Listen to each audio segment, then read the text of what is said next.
반갑습니다. 오늘 계속해서 요한복음 세 번째 강의 시간을 갖도록 하겠습니다. 오늘은 계속해서 지난주에 이어서 요한복음 1장을 중심으로 살펴보고 싶습니다. 요한복음 1장 6절에서 8절, 그리고 1장 19절에서 34절, 그리고 요한복음 3장으로 살짝 넘어가서 22절에서 30절 이 세 곳을 읽고 이제 나누겠습니다. 말씀을 읽을 때 이 말씀의 원저자이신 성령께서 깨닫게 해주시기를 간절히 기도합니다. 제가 읽겠습니다. 요한복음 1장 6절에서 8절. 하나님께로부터 보내심을 받은 사람이 있으니 그의 이름은 요한이라. 그가 증언하러 왔으니 곧 빛에 대하여 증언하고 모든 사람이 자기로 말미암아 믿게 하려 함이라. 그는 이 빛이 아니요 이 빛에 대하여 증언하러 온 자라. 그 다음에 요한복음 1장 19절 이하, 제가 한 절 여러분이 한 절 34절까지 좀 긴데요, 교독하겠습니다. 유대인들이 예루살렘에서 제사장들과 레위인들을 요한에게 보내어 내가 누구냐 물을 때에 요한의 증언이 이러하니라.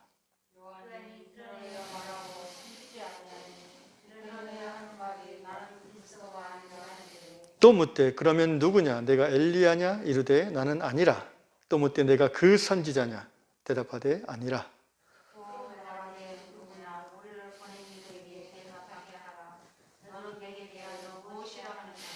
이르되 나는 선지자 이사야의 말과 같이 주의 길을 곧게 하라고 광야에서 외치는 자의 소리로다 하니라.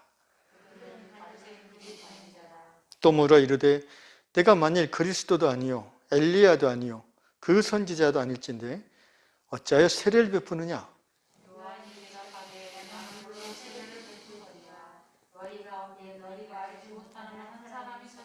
곧 내 뒤에 오시는 그이라. 나는 그의 신발끈을 풀기도 감당하지 못하겠노라 하더라.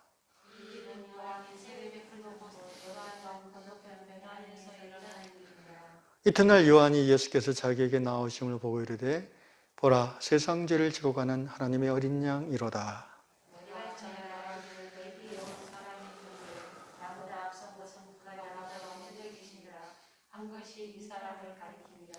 나도 그를 알지 못하였으나 내가 와서 물로 세례를 베푸는 것은 그를 이스라엘에 나타내려 함이라 하니라.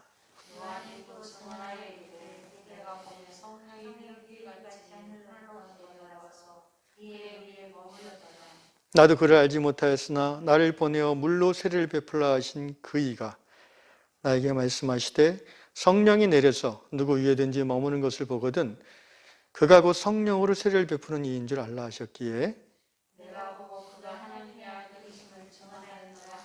아멘.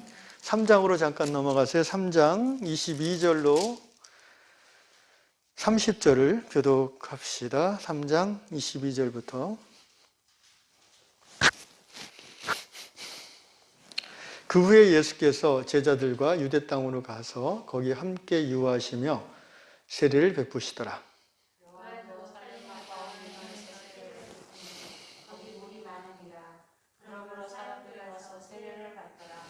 요한이 아직 옥에 갇히지 아니하였더라.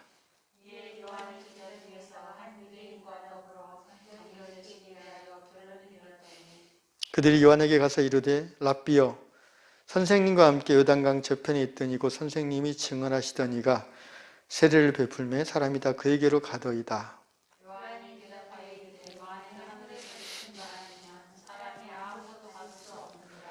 내가 말한 바 나는 그리스도가 아니요 그의 앞에 보내심을 받은 자라고 한 것을 증언할 자는 너희니라.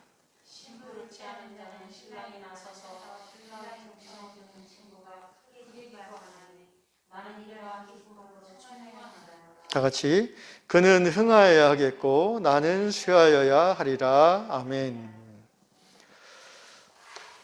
요한복음 공부를 통해서 제가 여러분에게 권면드리는 것이 있다면 그것은 바로 사도행전 17장 11절에 나오는 베레아 사람들의 믿음의 태도입니다. 사도행전 17장 11절 이렇게 적혀 있습니다. 베레아 사람은 데살로니가에 있는 사람보다 더 신사적이어서 간절한 마음으로 말씀을 받고 이것이 그러한가 하여 날마다 성경을 상고함으로. 사랑하는 형제자매 여러분, 예수님을 알아감이 우리 신앙의 삶의 목적이 되어야 합니다.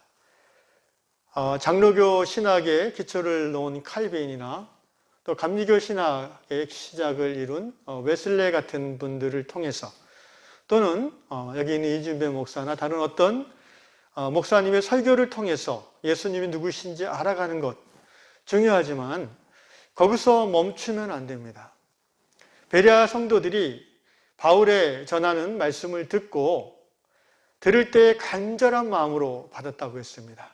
그리고 예배 끝나고 이제 아무 일도 없었던 듯이 돌아가서 또 자기들 살 길을 살았던 것이 아니라 집에 돌아가서 그 들은 바 말씀을 성경을 기준으로 상고하였다 되어 있습니다.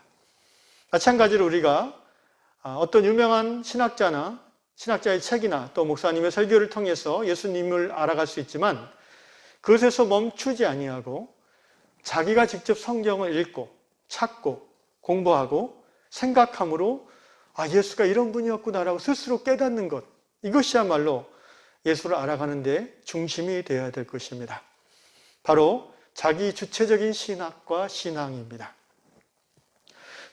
그리고 내가 성경을 통해서 직접 알게 된, 성령의 인도하신 가운데 깨닫게 된 예수님 또 신앙의 진리들을 두 번째로 중요한 것은 교회 안에서 나누는 것입니다. 우리가 교회 안에 모여서 텔레비전 연속극 얘기하고 세상 얘기하는 것도 필요하겠지만 자기 집 얘기하는 것도 중요하지만 내가 묵상하고 내가 깨달은 예수를 서로 나눔으로써 혹시 모르는 내가 잘못 깨닫게 된 부분을 검증받을 수 있고 지적받을 수 있습니다. 여러분, 이 서로 검증하는 이런 시스템이 없으면 그것이 바로 교회가 중요한 이유 중에 하나인데, 그러면은 이제 잘못 나아갈 수도 있습니다. 2단, 3단이 처음부터 2단, 3단 하겠다고 하는 사람이 어디 있습니까? 자기가 깨달은 바 예수만이 진짜 예수라고 또 주장해 나가면서 다른 사람의 말을 전혀 듣지 않는다면 그것이 바로 2단, 3단으로 가는 척경이 될 수도 있는 것입니다. 그렇습니다. 두 가지입니다. 직접 성경을 통해서 내가 예수를 알아가고자 하는 마음이 중요합니다. 두 번째로 주님의 몸된 교회 안에서 서로가 내가 알고 있고 내가 깨달은 주님, 하나님, 예수님 진리를 쉐어링하고 또 서로가 그것들을 교환하고 그러면서 자기가 잘못 생각한 것들은 또 교정해 나가는, 그래서 함께 교회가 함께 예수를 알아가고 예수를 아는 지식에서 자라가는, 이것이야말로 아름다운 신앙의 모습이라 할 수 있겠습니다. 그래서 이 시간 제가 요한복음을 연구하면서 알게 된 예수를 전하겠습니다. 바라기는 제가 전한 이 말씀을 여러분이 듣고 예수님을 알고 또 깨달아진 성경의 진리가 있을 터인데, 그것으로 끝나지 마시고 집에 돌아가셔서 다시 본문을 읽고 한번 생각을 정리하고 또 자기의 주님, 자기의 하나님, 나의 예수님을 더 깊이 알게 될 수 있었으면 좋겠습니다. 그렇게 되시기를 주의 이름으로 축원합니다. 지난 2주에 걸쳐서 요한복음 1장 1절에서 5절까지를 중심으로 예수님이 어떤 분인가를 전했습니다. 2주간 전했던 내용을 간단히 정리하면 이렇습니다. 예수님은 어떤 분입니까? 예수님은 태초부터 계신 말씀, 곧 선지하신 로고스이며 창조의 하나님이십니다. 예수님은 육신이 되신 하나님으로 우리가 볼 수 있는 하나님 계시의 절정이라고 했습니다. 예수님 이상의 하나님의 형상을 우리는 볼 수가 없다는 것입니다. 인간은. 예수님이 인간에게 허락된 하나님의 맥시마이즈 된 형상입니다. 그래서 우리 하나님을 알고 하나님을 보려면 예수님을 봐야 됩니다. 예수님이 직접 그렇게 말씀하셨죠. 나를 본 자는 아버지를 보았느니라. 더 나아가서 예수님은 생명이라고 본문은 말하고 있습니다. 피지컬 라이프가 아니라 피지컬 라이프를 포함한 근원되는 생명이라는 것입니다. 생명의 본질이십니다. 그러므로 예수를 믿으면 이 생명의 본질을 나눠받습니다. 곧 영생을 얻습니다. 아멘. 그래서 예수를 믿는 자, 저를 믿는 자보다 멸망치 않고 영생을 얻게 하려 하심이라고 요한복음은 말하고 있습니다. 또한 오늘 요한복음 1장에서 예수님은 빛이시라고 되어 있습니다. 예수님은 빛이다. 해와 달 빛을 말하는 게 아니라고 그랬죠. 빛의 근원 되시는 분이다. 계시의 빛이다. 그래서 이 빛을 받은 자만 하나님을 직접적으로 알 수 있다는 거예요. 그리고 하나님 앞에 나아갈 수 있다는 겁니다. 내가 자신이 죽을 수밖에 없는 죄인임을 그 빛을 받은 자는 깨닫는다는 것이죠. 자기 안에는 그 짙은 어둠을 깨닫는다는 것입니다. 그래서 나 같은 죽을 수밖에 없는 죄인을 위하여 예수께서 십자가에 달려 대신 죽으셨음을 고백하게 되고 죽으셨을 뿐 아니라 부활하셔서 지금 하나님 보좌 우편에 부활의 몸으로 영원히 다스리시고 계심을 깨닫고 믿고 고백하게 되는 것입니다. 5절 말씀에 이 빛이 어둠의 빛이 되 어둠이 깨닫지 못했다고 기록했습니다. 이제부터 이제 오늘 나누는 내용인데요. 사탄은 이 베들레헴 시골에서 가난한 목수의 아들로 태어난 아기 예수를 과소평가한 것 같습니다.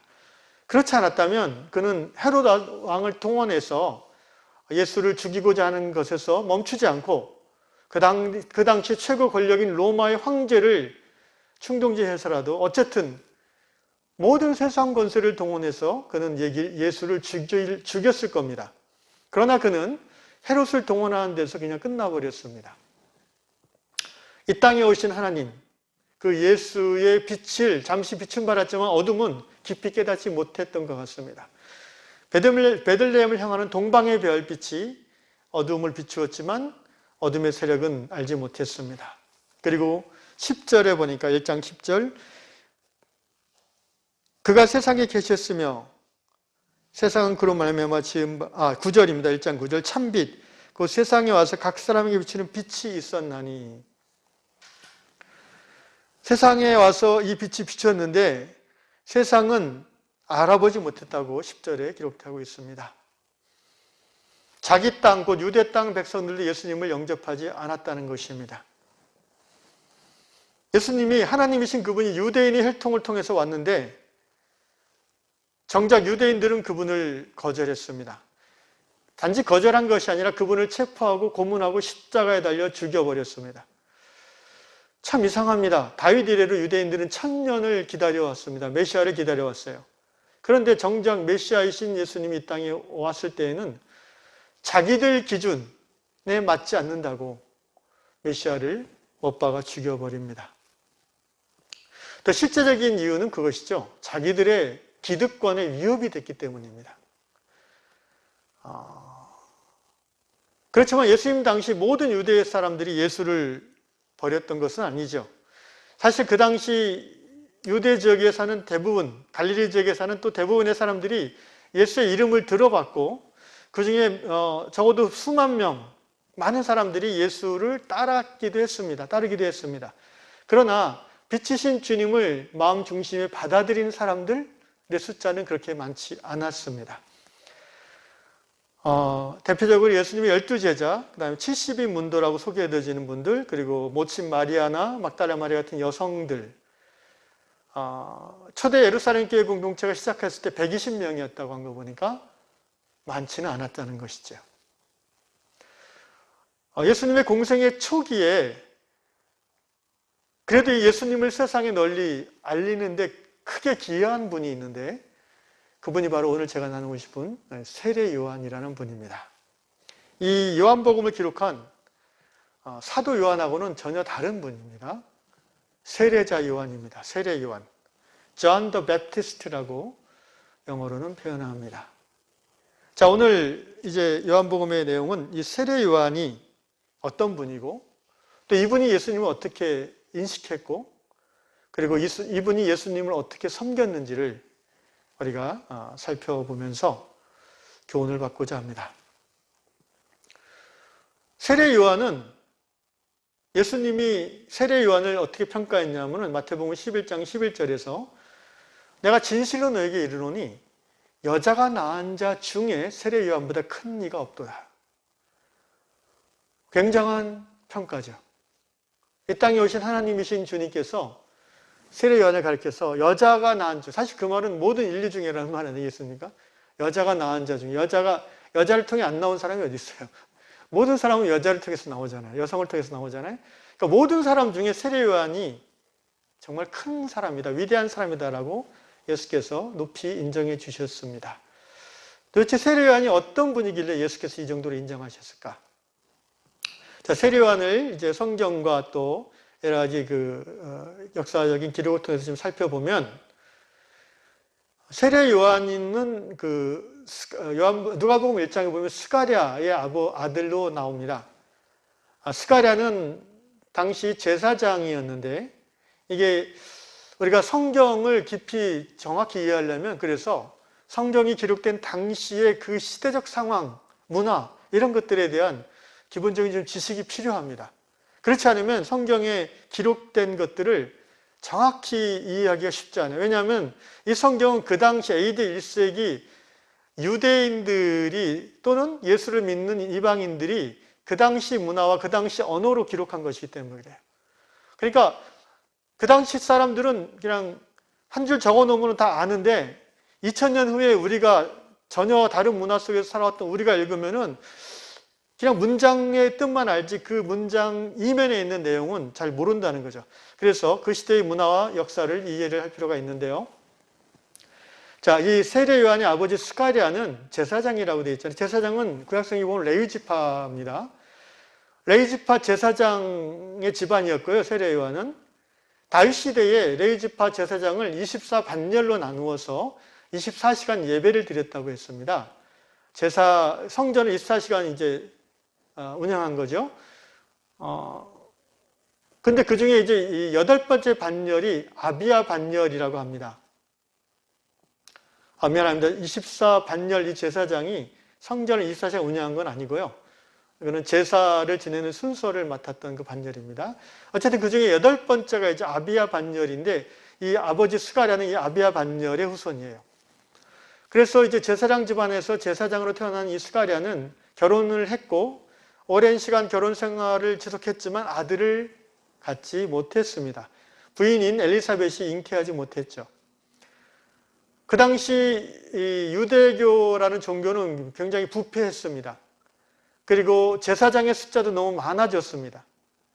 다윗 시대에 정한 성전 24반열 중에 1년에 52주가 있는데 제사장은 수천 명이에요. 그러니까 어떻게 해요? 그 24반열이 한 주씩 돌아가면서 이제 순서가 오는데, 자기 순서가 와도 해야 될 제사장이 수십 명이 있어요. 그러니까 제비를 뽑아요.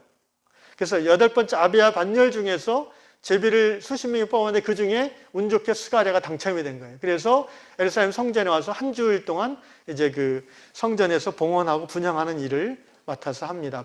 백성들이 밖에서 막 기도하고 있죠. 누가복음 1장에 보면 스가랴가 성전에서 제사장의 직무를 감당할 때에 천사가 환상 가운데 나타났습니다. 가브리엘 천사죠. 그러면서 스가랴의 오랜 기도를 하나님 들었다고 하시면서 너에게 아들을 줄 것이라고 했습니다. 그러면서 그 아들의 역할이 주의 길을 예비할 자라고 설명합니다. 그런데 스가랴가 믿음이 없었어요. 그래가지고 잘 믿지를 않아요. 그러자 가브리엘 천사가 약간 짓궂은 벌을 줬죠. 네가 아들 태어날 때까지 벙어리가 될 거야, 이렇게 얘기했습니다. 실제 스가랴가 성전에서 그 임무가 끝난 후에 나왔을 때 말을 못했어요. 그리고는 자기 이제 태어날 아이의 이름을 요한이라고 이렇게 글로 썼습니다. 그로부터 6개월 후에 누가복음 1장에 역시 보니까 6개월 후에 동일한 천사 가브리엘이 이번엔 누구에게 찾아갔어요? 마리아에게 찾아갔습니다. 처녀 마리아에게 찾아가서 성령으로 예수님 잉태할 것을 전했지요. 마리아가 믿음으로 받아들였을 때 예수님이 잉태됐고, 그리고 그 고지를 들은 다음날 마리아가 바로 세례 요한의 어머니 엘리사벳을 찾아가죠. 친척 관계였습니다. 그때 그 유명한 마리아의 찬가가 이제 누가복음에 나오는데, 엘리사벳이 세례 요한의 어머니가 이런 말을 합니다. 내 주의 모친이 내게 나아오매.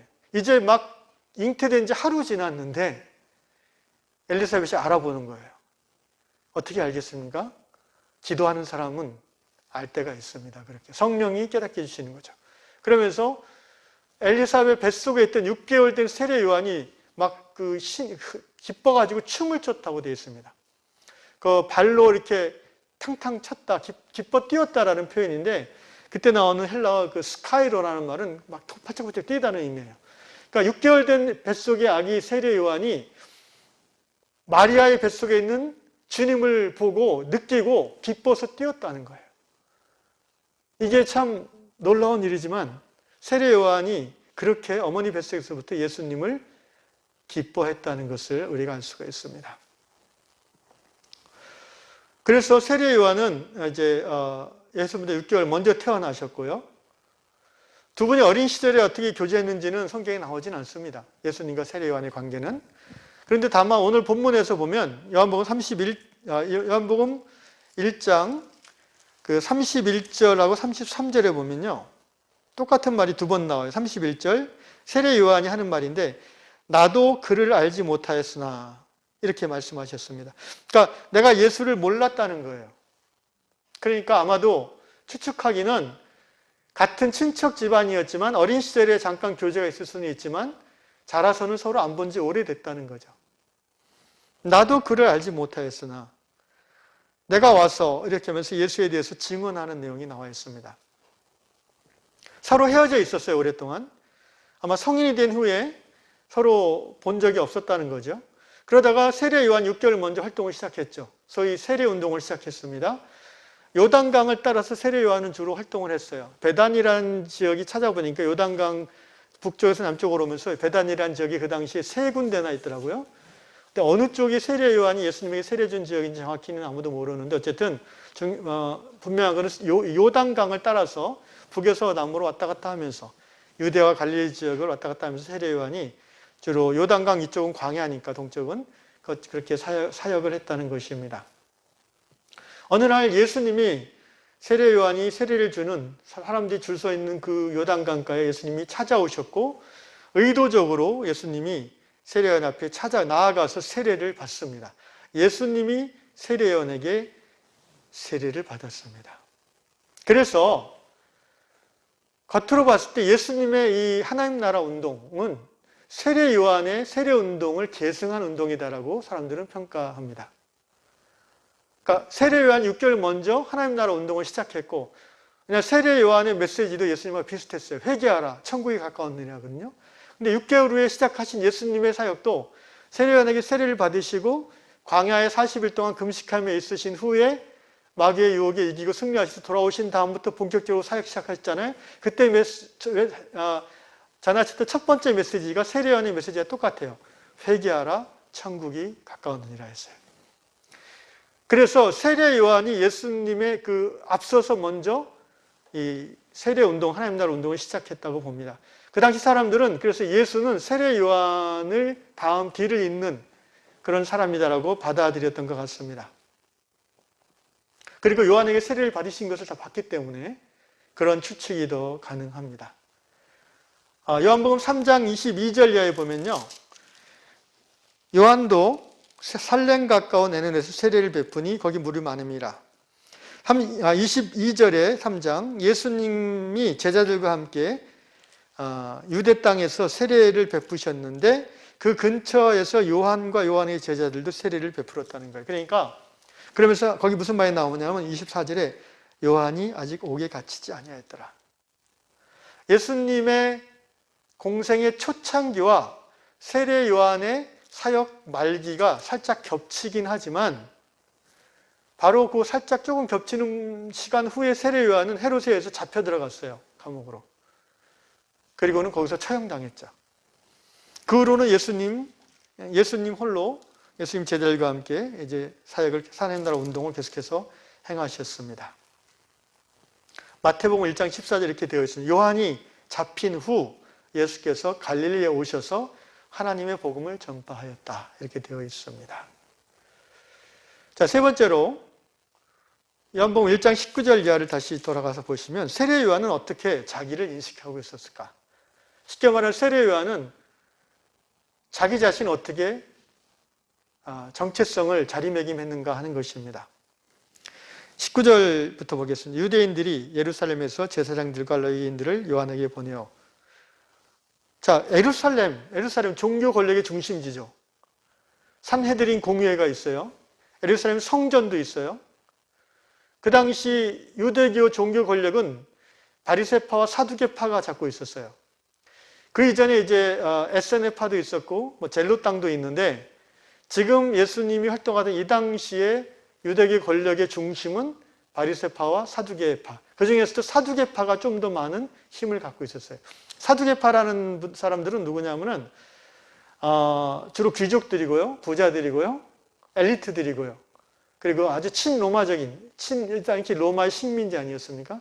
대단히 친로마적인 귀족들이었어요. 그리고 제사장들, 대제사장들이 다 사두개파에 속한 사람들이었습니다. 바리새파는 누구예요? 주로 랍비들이죠. 학자들이죠. 그래서 사두개파 사람들은 귀족 권력을 대변하고, 유대인들 중에서, 그다음에 바리새파들은 평민들의 존경을 받았습니다. 그 당시 이 로마의 식민지 체제는 점령지의 이 종교와 풍습과 문화를 존중하는 그런 시스템이었어요. 그래야 이제 너무 꽉 누르면은 반발하니까. 그래서 큰 테두리에서 이제 어떤 군사, 그다음에 세금 이런 것들만 로마가 관장하고 자체적인 그 통치를 허락했습니다. 그래서 헤로드 왕이 있었고, 또 실제 백성들이 체감하는 통치는 종교 권력이었어요. 그래서 산헤드린 종교의회가 있어서 정족수 70명의 종교 국회의원들이죠. 유대교 국회의원들. 그래서 자체적으로 성전세도 걷고요. 그다음에 율법을 어기는 사람을 데려다가 그 벌도 줄 수 있는 권한이 있었습니다. 자체적인 성전을 지키는 군대도 갖고 있었습니다. 로마 총독이 허락하는 한도 내에서 그렇게 했다는 거죠. 하여튼 그 당시 유대인들의 실생활에서는 로마 군인들보다 더 피부에 와닿는 권력이 종교 권력이었어요. 그런데 보십시오. 드디어 예루살렘 종교 권력의 중심지에 있는 제사장들과 레위인들이 요한에게 파송됐어요. 요한이 변방에서 이 센세이션을 일으키는 선지자에서 이제는 중앙 권력을 위협하는 단계까지 갔다는 거예요. 그래서 요한에게 와서 이렇게 묻습니다. Who are you? 너 누구냐? 이렇게 묻는 거예요. 그러면서 요한이 이렇게 말합니다. 20절. 요한이 드러내어 말하고 숨기지 아니하니. 왜 이렇게 말하냐면 그 당시 유대인들이 요한을 그리스도로 알고 있었다는 거예요. 저분이 그리스도가 아닐까. 왜냐하면 요한 앞에만 가면 사람들이 울어요. 자기가 죄인인 걸 깨달아져갖고. 그래서 요한의 세례는 회개의 세례라고 그래요. 회개의 세례. 죄사함을 받는 회개의 세례. 그러니까 심지어 로마 군인들도 요한 앞에 나와서 울며 회개했다고 그랬어요. 그리고 요한이 그들에게 뭐라고 했습니까? 받은 월급 외에 다른 거 늑탈하지 말라. 네가 가진 로마 군인의 권력으로 유대 사람들에게 돈 뺏어 먹지 마라 이거예요.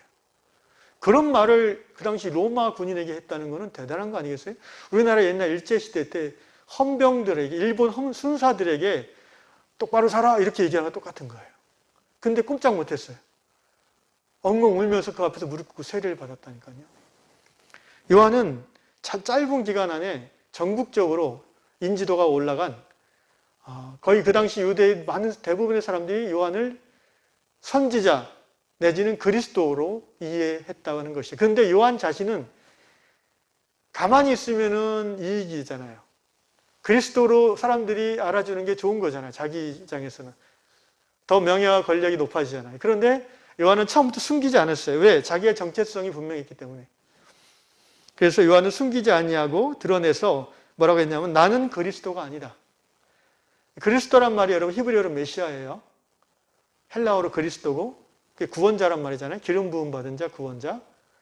다윗 이래로 천년 전 이스라엘의 그 전성기 때인 다윗 이래로 온 유대인들이 갈망했던 구세주 바로 기름 부음 받은 자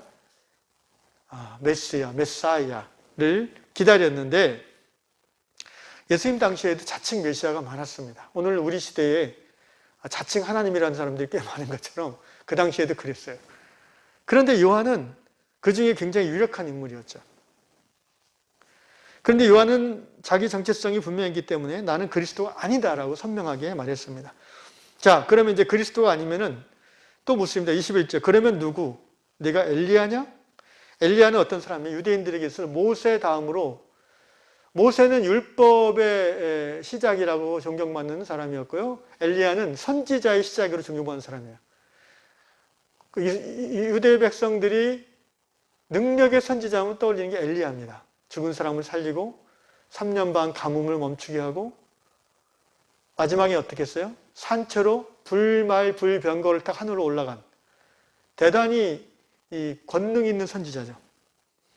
만약에 요한이 내가 엘리야다 그랬으면은 요한이 지금 하고 있는 모든 사역에 대해서 당위성이 주어지는 거예요. 예루살렘 종교 권력이 허락을 받지는 않았지만 엘리야라고 선포한다면은, 그리고 구약 시대에 또 그런 예언이 있어요. 엘리야가 그리스도가 오기 전에 앞서 나간다는 그런 말씀도 있기 때문에 이 구약의 율법을 잘 아는 예루살렘에서 온 제사장들과 레위인들이 질문하는 거예요. 근데 요한은 뭐라고 합니까? 아니다. 나는 엘리야도 아니다. 이렇게 얘기해요. 마지막으로 묻습니다. 내가 그 선지자냐? 그 선지자가 누굴까요? 신명기 18장에 나오는 말씀이 있어요. 모세가 광야 생활 끝부분에 모세가 자기가 죽기 전에 이스라엘의 젊은 세대에게 하나님의 말씀을 가르친 것이 이제 신명기잖아요. 그때 이런 말씀이 나옵니다. 신명기 18장에 보면 내 하나님 여호와께서 너희 가운데 내 형제 중에서 나와 같은 선지자 하나를 일으키시리니 너희는 그의 말을 들으라. 모세가 이렇게 말씀했거든요. 그러니까 사람들은 그리스도 또는 그 선지자, 모세와 방불한, 모세와 버금가는 그런 사람이 오기를 기다렸던 거예요. 근데 여기서 이제 모세가 의도했던 거는 역시 그리스도, 메시아를 말하는 겁니다. 근데 세례 요한은 당연하게도 나는 그 선지자도 아니다라고 정직하게 얘기하죠. 그러니까 22절에 이들이 또 물어봅니다. 누구냐 너는 도대체? 우리를 파송한 사람들이 우리가 가서 대답해야 된다. 너는 네 자신이 누구라고 생각하느냐? 라고 질문했을 때 요한이 분명하게 자신의 정체성을 말합니다. 23절 우리 같이 읽겠습니다. 23절 시작. 이르되 선지자 이사야의 말과 같이 주의 길을 곧게 하라고 광야에서 외치는 자의 소리로다 하니라. 이게 무슨 말이냐면은 선지자 이사야 40장 3절과 또 말라기 3장 1절에 이렇게 나옵니다. 만군의 여호와가 이르노라 보라 내가 내 사자를 보내리니 그가 내 앞에서 길을 준비할 것이요. 말라기 3장 1절의 말씀. 그러니까 이 구약 성경의 말씀을 유대인들은 많이 다 알고 있기 때문에 세례 요한이 이 땅에 왜 왔고 누구인지를 설명해 달라고 했을 때 세례 요한은 나는 바로 이사야 40장과 말라기 3장에 예언되어진 주의 사자다라고 얘기하는 거예요. 그러니까 주가 아니라 주의 앞길을 예비하는 메신저라는 거예요. 그리스도가 아니라 그리스도의 앞길을 광야는 길이 없는데 거기에 그리스도가 지나가시도록 길을 닦아드리는 사람이라는 거예요.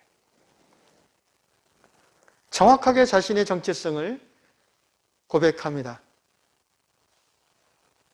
그러자 이 예루살렘 권력층들이 보낸 이 바리새인들이 보낸 사람들은 25절에 내가 만일 그리스도도 아니고 능력의 선지자 엘리야도 아니고 모세가 예언한 모세와 같은 그 선지자도 아닐진데 어찌하여 세례를 베푸냐?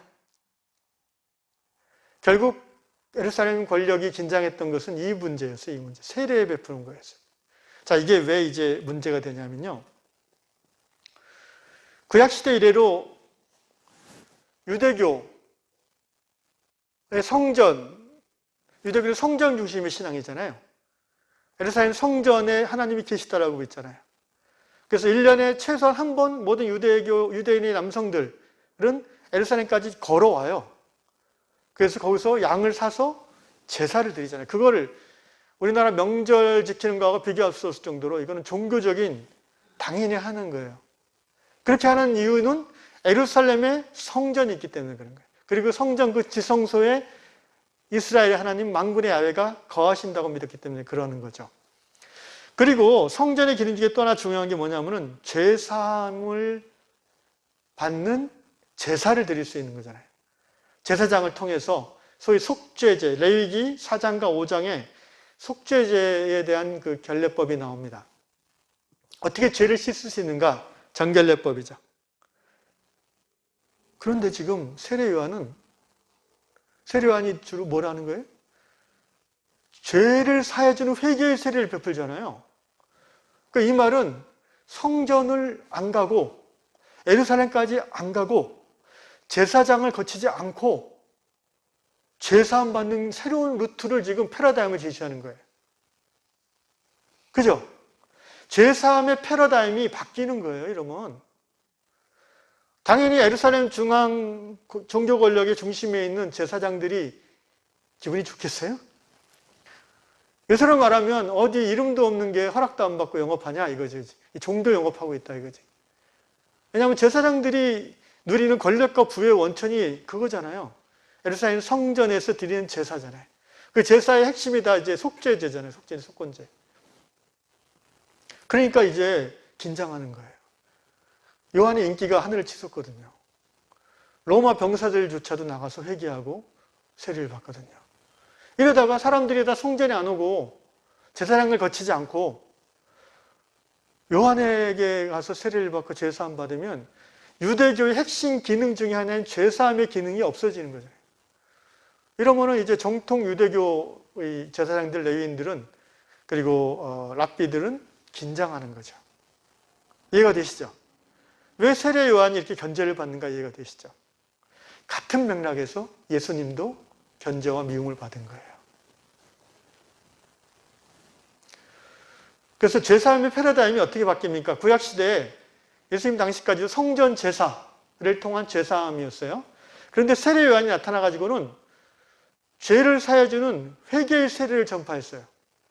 성전을 거치지 않고 사제계급, 제사장을 거치지 않고 어떤 족보도 없고 그 다음에 조직도 없고 오늘 하늘에서 뚝 떨어진 아마 아주 사람들은 이제 그 당시 사람들은 세례 요한을 에세네파로 이렇게 인식을 했다라고 생각해요.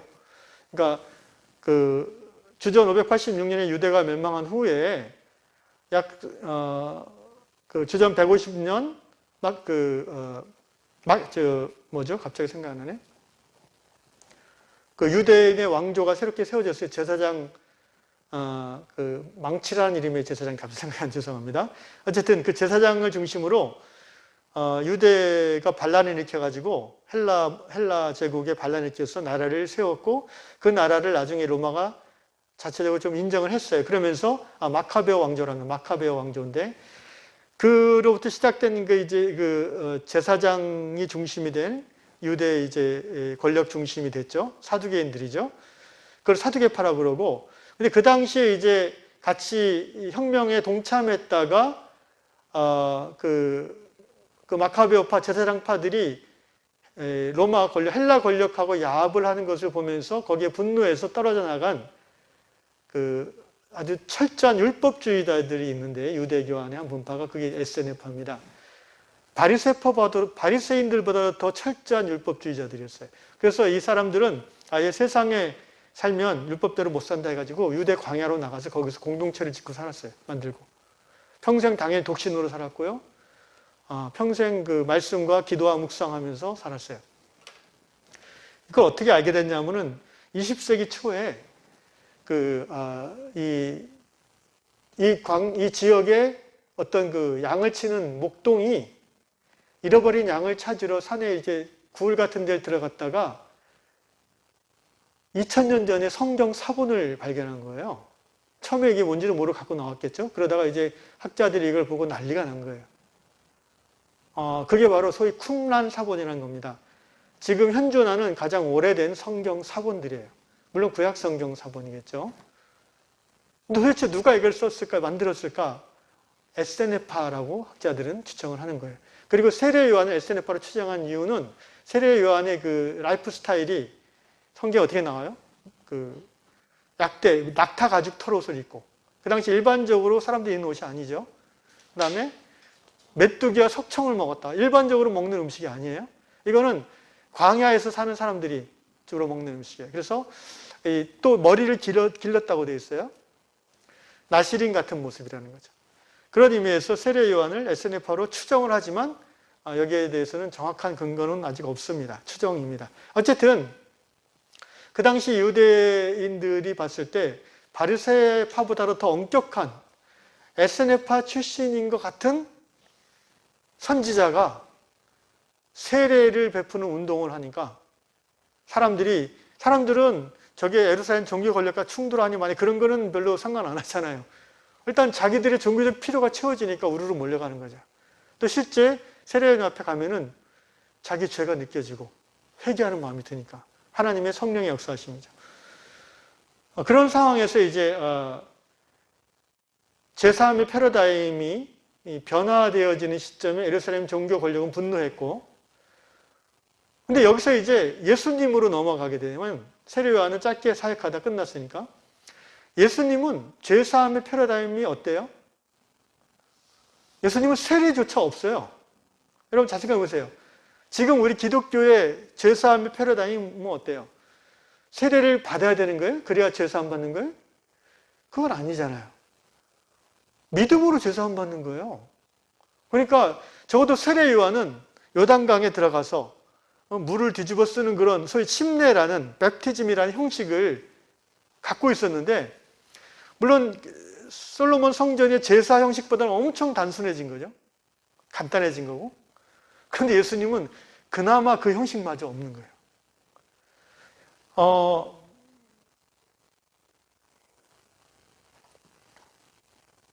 예수님이 마가복음 2장 앞부분에 소위 그 중풍병자를 고치는 그 사건이 나옵니다. 기억하시죠?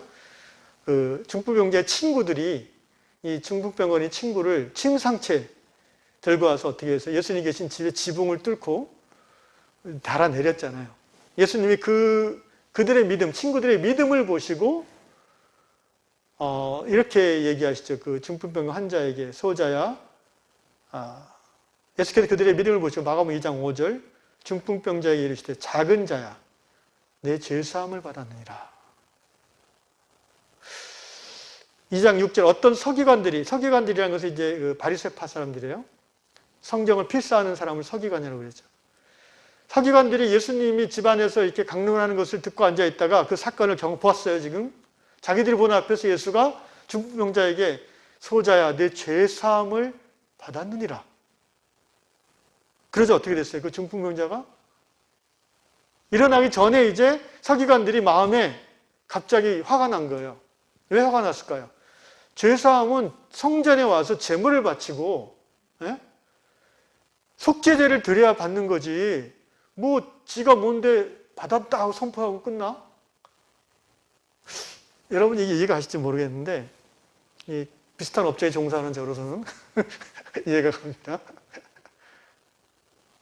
쉽게 말하면 이제 우리 교단에도요 그런 게 있어요. 제가 속한 통합식 교단에서는 목사 외에는, 허가받은 목사 외에는 공식 예배 때 성찬을 집례할 수 없고 공식 예배 때 축도할 수 없고 뭐 이런 게 있어요.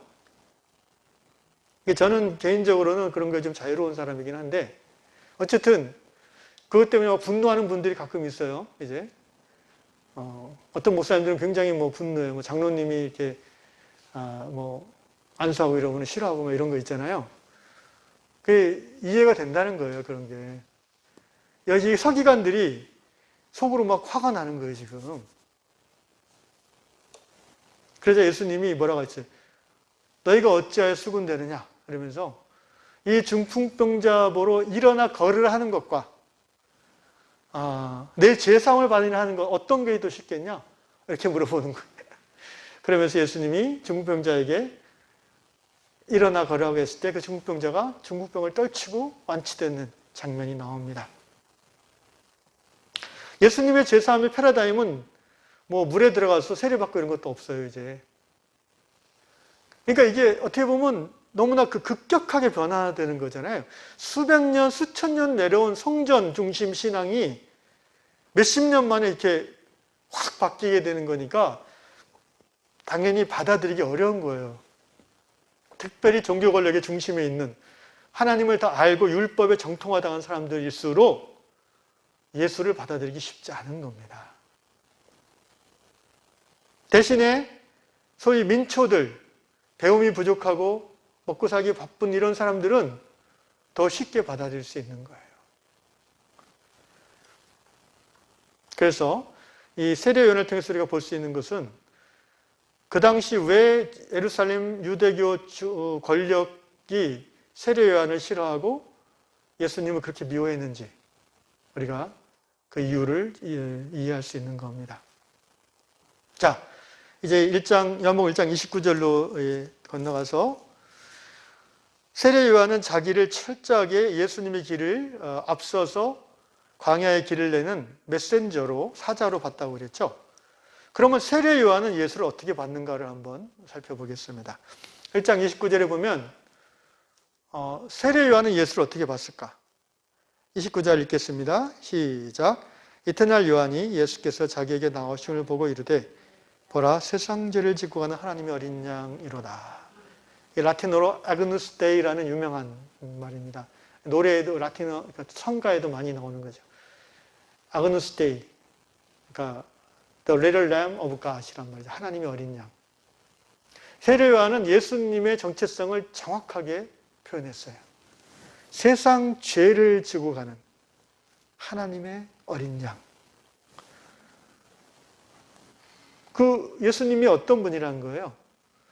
모든 인류의 죄, 세상 죄는 사람의 죄죠. 여러분, 사람 외에는 죄 짓는 존재가 없잖아요. 개가 죄를 짓나요? 고양이가 죄를 짓나요? 죄라는 개념은 인간에게만 적용되는 거예요. 인간하고 천사들, 자유의지가 있는 존재들. 그런데 이 사람들의 죄를 대신 짊어지고 가는 어린 양이랬어요. 어린 양은 뭐예요? 순전한 양, 제물, 순전한 제물. 예수님이 하나님의 존전에서 제물로 태워져 버릴 세상 죄를 대신 짊어지고 십자가에 달려 죽으실 것을 세례요한은 분명하게 보는 거예요. 그래서 세상 죄를 짓고 가는 하나님의 어린 양이시로다. 이렇게 정확하게 예수님의 정체성을 세례요한은 간파합니다. 그리고 예수님보다 앞서서 죽죠.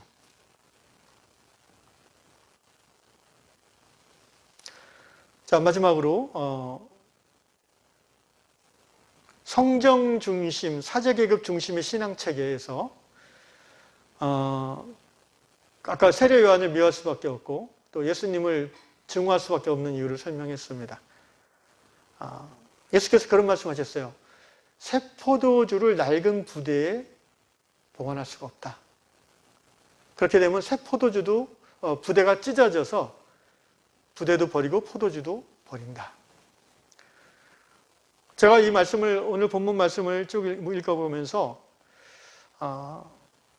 이 당시 유대교는 예수님의 표현대로하면은 낡은 가죽 부대라는 거죠. 율법과 성전 중심의 묶은 포도주, 그게 이제 옛날 낡은 오래된 포도주죠. 그것을 하나님은 예수님을 통해서 이제 바꾸시는 거예요. 그러니까 유대교라는 낡은 가죽 부대를 기독교라는 새로운 포도주 부대로 바꾸어 가시는 이 과도기인 거죠. 그 과도기를 지나면서 예수님이 하나님의 계시이고 이 땅에 오신 하나님인 것을 성령의 인도하신 가운데 깨달은 자들은 기독교로 들어왔고 유대인들 중에서도 많은 분들이 이 당시 예수님을 믿었잖아요. 이방인 중에서도 그랬고 그렇지 못하고 여전히 그 낡은 가죽 부대를 고집하는 사람들은 구원에서 배제될 수밖에 없는 거죠. 그래서 유대교를 성전 중심 신앙, 사제 중심 신앙으로 표현한다면 기독교는 어때요? 기독교는 성전 중심, 장소 중심이 아니죠. 제가 언젠가 설교할 때 말씀드린 것 같은데 여기는 교회가 아니에요. 여기는 예배실이에요. 그죠? 교회는 뭐라고 그랬죠? 기독교의 그 중심되는 모임인 교회는 바로 성도와 성도의 사귐이 교회라고 그랬죠. 근데 예수님이 이 땅에 오셔서 부활 승천하신 이후로 아직까지도 사람들은 유대교적인 잔재에서 못 벗어나는 경향성이 있어요. 캐톨릭도 그렇고 캐톨릭은 더하고 개신교도 아직도 그런 게 있어요. 성전이란 말을 자꾸 쓰는 것이 사실은 신약성서적인 표현은 아니라고 생각합니다. 건물, 장소, 이것은 신앙의 본질이 될 수 없는 거예요. 있으면 편리하고 당연히 좋지만 그것 때문에 기독교가 흩어지거나 그것 때문에 교회가 이루어질 수 없는 것은 아니라는 겁니다. 그리고 사제 중심 신앙에서도 예수님의 복음은 빠져나온 거죠. 그러니까 하나님과 사람 사이에 유대교는 제사장이 있어야 돼요. 안 그러면 형성이 안 돼요. 성립이 안 돼요, 종교가. 근데 기독교는 어때요? 하나님과 사람 사이에 꼭 누가 있어야 될 필요가 없는 거예요. 아까 제가 처음에 말씀드렸죠. 여러분 스스로가 직접 성경을 가지고 하나님을 알 수 있다고. 왜 꼭 중간에 뭘 자꾸 통해서 하려고 하는지, 소위 사제주의적인 잔재에 계속 묶여 있으려고 하는지. 이건 로만 캐토릭의 신앙이고 거기서 500년 전에 탈출해 나온 게 개신교잖아요. 근데 여전히 아직도 많은 사람들은 교회하면 자꾸 목사님만 생각해요. 목사님 힘들어요, 그럼. 교회하면은 그리스도인들의 모임 이렇게 생각하면 좋겠는데 교회 그러면 뾰족탑에 십자가, 저는 아직도 이 도시교회의 십자가를 계속 다는지 잘 이해가 안 가요. 그 옛날에 교회가 별로 없을 때 사람들이 찾아오라고 밤에. 근데 지금은 뭐 여관보다 이 교회 십자가가 더 많다고 그러잖아요. 이런 어떤 그 구시대적인 그런 그 습관들을 우리가 성경 안에서 자꾸 내려놔야 돼요. 그러니까 목사님이 교회에 필요 없다는 게 아니에요. 목사님의 그 역할이죠, 역할. 그런데 본질적으로 목사님이 없어도 교회는 교회라는 거예요. 아멘? 목사님은 그런 의미에서 기독교의 목사님은요, 이 사제 계급이라고 보면 안 돼요, 여러분. 목사는 선생님 또는 코치로 보는 게 더 정확해요. 운동팀이 있으면 코치가 있어야 될 거 아니에요. 그래야 가르쳐주고 훈련시켜주고. 그래서 운동팀 스스로 경기에 나가서 이기게끔 하는 거잖아요. 언제까지나 코치 따라다니면서 코치 하는 대로만 할 거예요. 그러지 않잖아요. 주님이 원하시는 교회는요, 성도 한 사람 한 사람이 예수 십자가 복음에 굳건히 서서 세례요한과 같이 충성됨을 가지고 은사를 따라 사역하는 교회예요.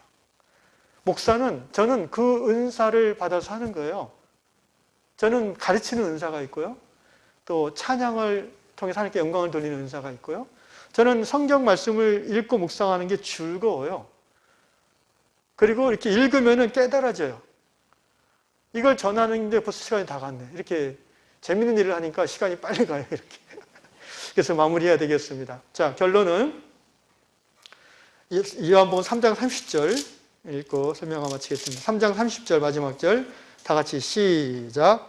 그는 흥하여야 하겠고 나는 쇠하여야 하리라 하니라. 세례 요한은 정말 어떻게 보면 행복한 사람이었다고 저는 생각합니다. 예수님의 12 제자 베드로, 야곱, 요한보다 우리 기독교 안에서는 별로 이름이 알려지지 않았다고 생각되지만 사실 예수님 당시에 세례 요한은 굉장히 유명한 사람이었어요. 초창기에 예수님보다 더 유명했어요. 거물급이었죠. 400년간 하나님의 선지자가 그 당시 오지 않았던 시대에 세례 요한은 모두가 인정한 하나님의 선지자였고 단기간에 세례 요한만큼 백성들의 인기를 얻은 선지자는 없었어요. 사람들은 예수가 심지어 세례 요한의 제자라고도 생각했었어요. 그런데 세례 요한의 예수를 대하는 태도가 선명했습니다. 세례 요한은 예수님에게 경쟁의식을 갖지 않았어요. 당연히 자기는 예수님의 신발끈 풀 자격조차 없는, 그는 하나님이시고 나는 종이라고 생각했어요. 그런데 문제는 세례 요한을 따르는 제자 그룹은 생각이 달랐어요. 왜? 예수를 따르는 제자 그룹과 세례 요한을 따르는 제자 그룹이 경쟁 관계에 있는 거잖아요, 지금. 심지어 세례 요한의 제자 중에 예수님에게로 넘어간 사람들이 있었어요, 많이. 12 제자 중에도 대표적으로 안드레는 세례 요한의 제자였어요, 원래. 요한복음 2장에 나와요. 그런데 예수님에게 넘어간 거예요. 이러니까 사람이란 게 그렇잖아요. 자기 스승, 세례요한 스승, 이쪽은 예수 스승, 그룹을 이루게 돼요. 그러면 벌써 이 권력이 형성되잖아요. 누가 더 백성들의 선택을 받느냐? 이거 예민한 부분입니다, 여러분. 근데 거기서 세례요한의 자세가 굉장히 중요하잖아요. 세례요한이 아까 클리어하게 얘기했다고 그랬죠. 아마 가만히 있었으면 아마 다툼과 경쟁이 일어났을지도 몰라요. 그런데 세례요한은 아니다. 나는 망해야 돼. 그리고 예수님은 흥해야 돼. 앞으로 두말하지 마. 자신의 정체성을 분명하게 어린 시절부터 깨달은 세례요한은 죽는 순간까지 예수님의 메신저, 광야의 길을 여는 자로서의 사명을 감당하고 죽은 거예요. 세상적으로 봤을 때 젊은 나이에 목 잘려서 죽었으니까 얼마나 불쌍한 사람인가 하지만 돌아보면 사실 30대에 죽나 90대에 가서 죽나 중요한 거는 하나님 앞에서 우리가 어떻게 살았냐 하는 거죠. 얼마나 오래 살았냐가 아니라 얼마나 부르심이 합당하게 충성되게 살았느냐가 사실 우리 인생의 성공을 결정하는 기준이라고 생각합니다. 그런 의미에서 저는 세례요한이야말로 충성된 하나님의 종으로서 일관되게 살았다. 명예와 권력과 부유함의 유혹에 일체 넘어가지 아니하고 제자들이 충동질에도 일체 넘어가지 않고 나는 저분의 신발끈 풀 자격도 없는 사람이니까 아예 너희들 그런 생각하지 말라. 다 저분에게 가라. 나에게 없어도 된다. 저분이 바로 세상 죄를 지고 하는 하나님의 어린 양이다. 이렇게 일관되게 세례요한은 태도를 정했었습니다. 사랑하는 성도 여러분, 오늘 우리 한국교회가 어떻습니까? 세례요한처럼 예수님을 흥하고 나는 쇠하리라 하는 자세로 교회가 행해야 되는데 오늘 한국교회의 모습은 코로나 시대에 세상이 어찌됐든 우리 교회는 예배를 드려야 돼. 개교의 이기주의라고 할까요? 아니면 좀 수구 보수적인 신앙이라고 할까요? 어쨌든 이런 모습을 우리가 뉴스에서 볼 때마다 너무너무 마음이 아프고 화가 나고 그렇습니다. 우리 교회는 예배를 모여서 살아나는 것 같지만 세상 속에 예수님의 이름은 쇠해지는 거잖아요. 세례요한은 나는 쇠하고 예수는 흥해야 되리라 했는데 왜 일부 한국교회는 우리 교회는 흥하고 예수는 쇠해야 되냐라고 주장하는지 모르겠습니다. 본인들은 그렇게 생각 안 하실 테지만 말입니다. 또 코로나 시대에 우리 개인의 삶을 돌아보면 어떻습니까? 나의 만족과 유익을 위해서 아둥바둥 열심히 사는 건 좋은데 그러다 보니까 예수님의 이름은 구겨져 버리는 게 아닌지 모르겠습니다. 내가 더 배웠고 더 가졌다고 식당이나 백화점에서 교만한 모습으로 우월한 모습으로 사람들을 대하는 그런 나의 모습은 없는지 또 뒷말하고 험담함으로 내 속은 시원하지만 내 마음은 살아나는 것 같지만 예수의 이름은 쇠해지는 것은 아닌지 오늘 가정 안에서 내 말과 행동, 직장에서의 나의 생각과 태도 내가 돈을 벌면서 또 돈을 쓰면서 하는 모든 경제활동, 취미활동, 더 나아가 자녀교육을 포함한 모든 삶의 모든 영역에서 어떻게 하면 나는 드러나지 않고 내 안에 예수만 드러날까? 어떻게 하면 나의 삶 그 자체 속에서 예수의 이름이 흥할까? 바로 그것이 세례요한을 통해서 우리가 배울 수 있는 신앙의 진리라고 생각합니다. 나는 쇠하고 예수의 이름은 흥하옵소서. 이렇게 살아가는 저와 요양 백성들 되시기를 축원합니다.